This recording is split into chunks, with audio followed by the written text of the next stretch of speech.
Здравейте и добре дошли на моя YouTube канал. Аз съм Татьяна и това ще бъде майския хороскоп за знака Стрелец и тези от вас, които се намират под силното негово влияние. А именно, ако сте асцендент Стрелец, ако сте зодия Стрелец, ако имате луна Стрелец. Колкото по-добре познавате своята рождена карта,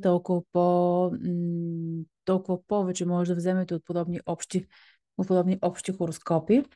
Стрелци, ако вашия асцендент, ако вашето слънце или вашата луна се намира в последните 5 градуса на знака Стрелец, моля вижте това, което ще кажа и за знака Козирог. Сега може да паузирате, ако решите видеото и да видите, ако това ви е интересно, някои от астрологичните данни, които съм въвела тук.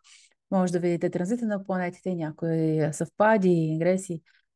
Какво се случва през този месец май в общи линии, стрелци, нали? Тази оговорка в общи линии, по-осезаемата тенденция за май.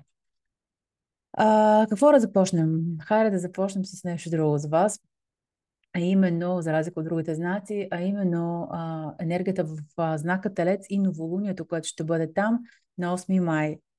С напомняне, че преди по време на деня на новолунието и следващия буквално е добре да се избягват важни нови начала, като официалното им поставяне имам предвид. Новолунието ще отвори една тема, която ще бъде около месеца, за някой ще бъде активирана през лятото, за работата ви. Така че за много от вас този месец ще донесе с присъствие на Венера също тук добри възможности в работата. При някой може да има подобрение в работата, може да има назначаване на нов колега, на нов служител, каквото и да значи това за вас. При някой може да има промяна на работния режим, на работното ви време, на начина по който работите.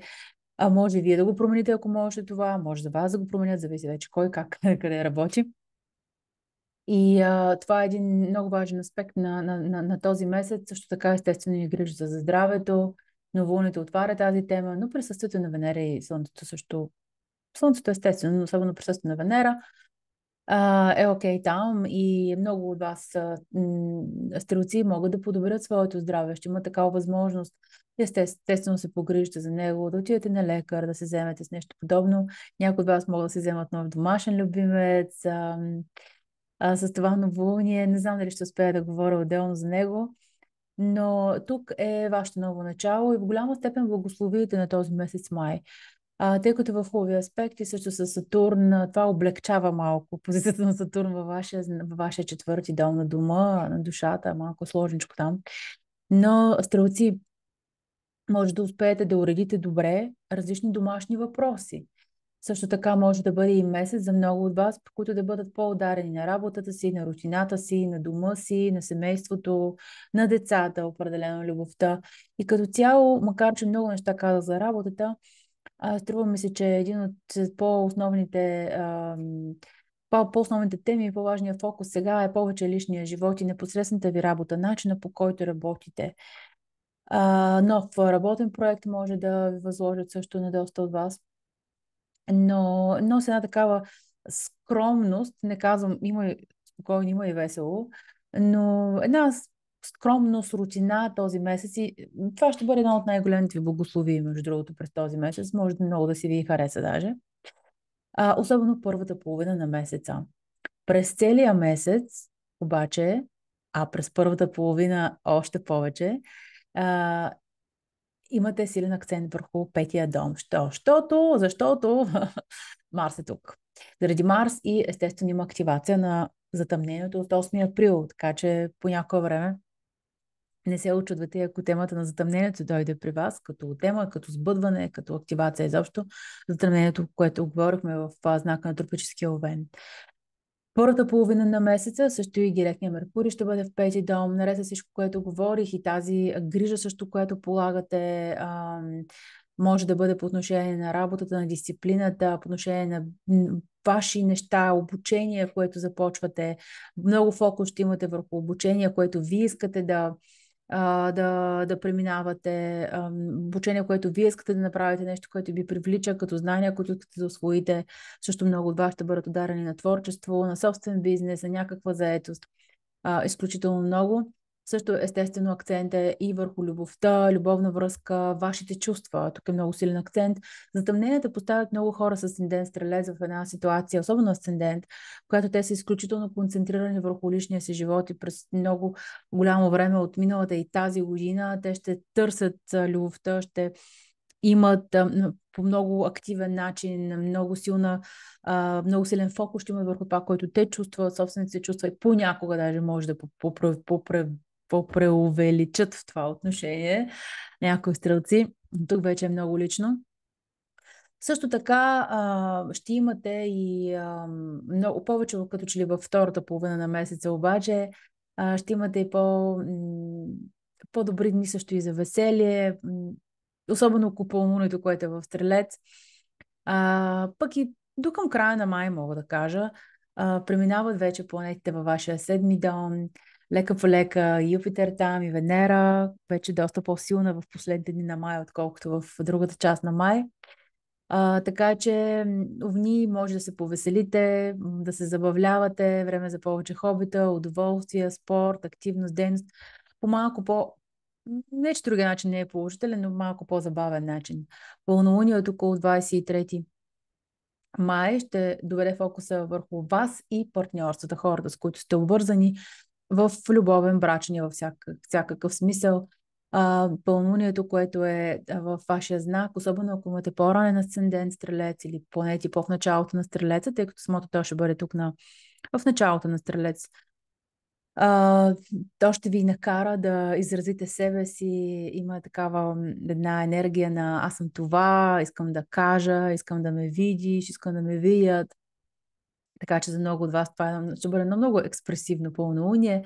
Ще си поговорим повече по време на самия месец май за това, но естествено това отключва вече и много важни въпроси за партньорството, в които се намирате. Прилича малко вашия хороскоп на някой други, естествено. И мисля, че това ще бъде много важен момент за мога да кажа начало на решаване на различни въпроси, тъй като тепърва ни предстои новолунието във вашия седми дом през юни, в началото на юни, но не в началото, в средата на юни. Не, чакайте, какво ни предстои? Пълнолуние, да, точно така, горе-долу в началото на юни, да. Така че това, което се случва към края на май, може да бъде като едно изразяване, един важен разговор, който да повлече крак вече за решаване на въпроса с важно партньорство в живота ви, което може да бъде лично или също или бизнес партньорство. Има тези, които са добро партньорство, има хубавата енергия на експанзия от страна на вашия партньор, също в бизнес партньорство, позитивизъм, оптимизъм, също определено по-добри времена настъпват за самия партньор. При някой може да бъде засегнат бивши такива. И отново мислете и за бизнес, колаборации различни. Но в хора, които са по-трудни връзки, всъщност не е задължително, но при някои това може да се прояви като предстоящ период, особено сега, в който вашия партньор иска да помисли повече за себе си, вече не знам дали това доколко е окей, да помисли повече за себе си, има малко повече, как да кажа, егоизъм, който може да бъде здравословен, определено, но тук не се очудвайте, ако хората, с които сте обвързани, вече към края на месеца усетите един фокус повече върху тях самите, което може да ви хареса, но някои стрелци могат да се почувстват малко пренебрегнати. Вече зависи кой какъв е, каква връзка е. Но все пак смятам, че това време ще бъде добре за разговори по тази тема, а също така и за уреждане на различни въпроси по отношение на бизнес партньорството. Стрелците обаче, които искат да използват връзките си, искат да използват другите хора, в добрия смисъл да ги използват, да се възползват по добър начин от тях, могат да разчитат на месец май, защото в края на месец май и покрай новолунието, вече, което ни предстои през юни, малко напред отивам, но може да имате много добра възможност за намиране на правилни партньори, добри брокери, добри агенти, да речем, добри бизнес партньори, някой с който сключите договор за някаква работа. Така че може да бъде много добре за намират на клиенти за много от вас. Така че мисля, че май месец ще зарадва много стрелци с нещо подобно. Също при някой предстои сдобряване с партньор, постигане на мир поне, оправяне на отношенията с конкурент. При повечето е така, не при всички ще бъде точно така, но за много стрелци, особено на влизането на Венера, там в края на май ще бъде доста благотворно и в това отношение, така че ако някои стрелци искат да се дори помирят с някого, месец май ще им предложи тази възможност. Така че, стрелци, желая ви един хубав месец, в който да успеете в вашите начинания. По време на видеята на седмичните прогнози ще си говорим повече за конкретните дни. Разбира се, благодаря на всички, които ме подкрепят. Може и да разгледате другите видеа на моя YouTube канал. Не забравяйте, че Венера е невидима и е добре да в любовта специално малко повече време може би да си дава. Става въпрос за започване съвсем нови връзки, но за това сме говорили друг път. Благодаря ви, стрелци, и желая ви здрав и успешен месец. До скоро!